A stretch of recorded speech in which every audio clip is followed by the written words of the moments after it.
Depuis quelque temps déjà, vous entendez parler d'une réforme pour les entreprises du secteur privé. Mais vous ne savez pas vraiment pour quand, pour qui et surtout, comment. Tout comprendre sur la réforme de la facture électronique, c'est maintenant. À partir du 1er juillet 2024, si vous êtes assujetti à la TVA, et quelle que soit la taille de votre entreprise, vous devrez être en mesure d'accepter la réception de factures électroniques de la part de vos fournisseurs et de les intégrer dans votre système de gestion de comptabilité ou de gestion commerciale.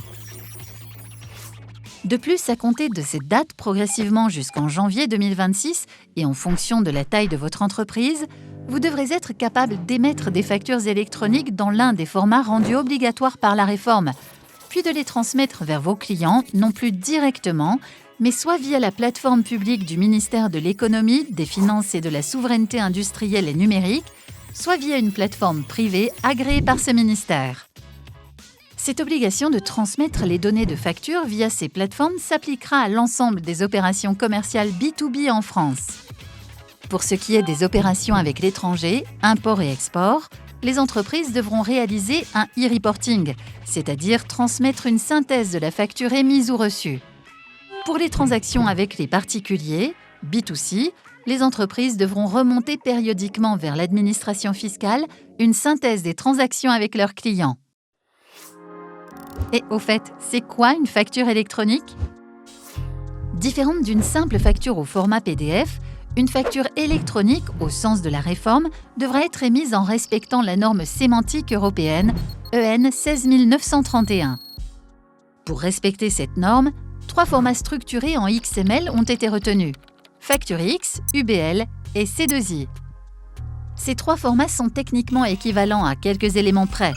Facture X présente la particularité de posséder, en plus d'une partie XML pour les 2 autres formats, une partie PDF permettant la visualisation de la facture.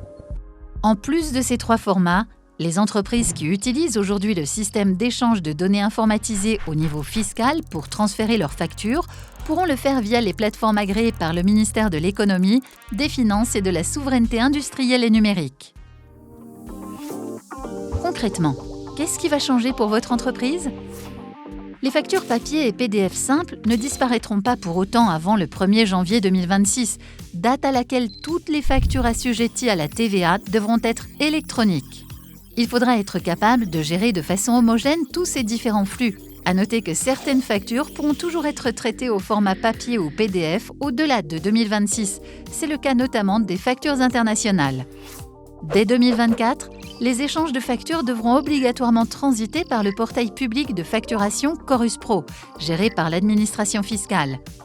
Pour ce faire, vous pourrez soit vous connecter pour l'émission et la réception de factures directement à ce portail, avec l'aide éventuelle d'un opérateur de dématérialisation, soit sous-traiter ces opérations via une plateforme de dématérialisation partenaire, opérateur privé et immatriculé auprès de l'administration fiscale.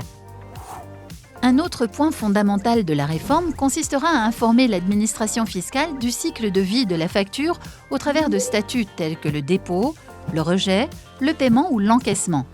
De même, pour les transactions réalisées avec une entreprise non établie en France, vous devrez réaliser un e-reporting en mentionnant les données de paiement, la date, le montant ou encore le numéro de facture.